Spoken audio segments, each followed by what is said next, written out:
Only 4 boys from Canada are heading down to play in one of the biggest high school football all-star games in the U.S. A good chance to be recognized by an American college if you haven't already been recruited. 2 of those 4 boys are from BC. Christian Covington, of Vancouver College, whose dad Grover used to play in the CFL. You might remember Grover Covington with Hamilton. And U.S. Jamie Wandell, whose talents match his size. Jamie Wandell is putting the finishing touches on some last-minute preparations for the biggest football game of his high school career. Big being the operative word for the top offensive lineman in British Columbia. 6'3½", 300 pounds. How do you get so big?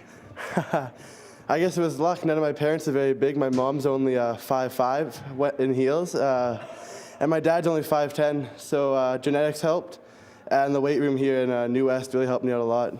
Wandell is one of 114 elite high school football players from across the globe invited to play in the inaugural World Gridiron Classic New Year's Eve down in South Carolina. He was a last-minute addition after another kid got sick, so Jamie's family is picking up the airfare. It's an expensive holiday ticket, but a trip worth taking as Jamie has yet to receive a football scholarship. He's a very bright football player, has a very high football IQ. His ability is one thing, but I know they're going to throw a lot of things at him, and I think he'll respond very well. In that sense, when he's the mental side of the game is taken care of, the physical will just follow, and I think he's going to do quite well. To hear a coach praise his football IQ is the ultimate compliment to a self-described pudgy kid in elementary school who quickly discovered hockey wasn't his game and football was. It also speaks volumes for how hard Jamie has worked. The work he puts in on the field and in the gym, paling in comparison to dealing with dyslexia on a daily basis. It's something this gentle giant of a teenager has battled his entire childhood.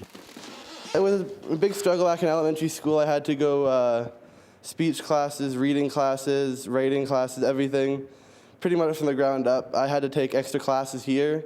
Had a pretty weak reading level, and I've bumped that up. My dad deals with the same thing, so it's pretty good knowing that I have someone there to help me out through the rough times when I have troubles. And my family, the women in my family are really smart, and they're great in English, and they help me out a lot with that. Jamie's mapped out his career path, and naturally it's one that involves football, and if all goes according to plan, a business degree.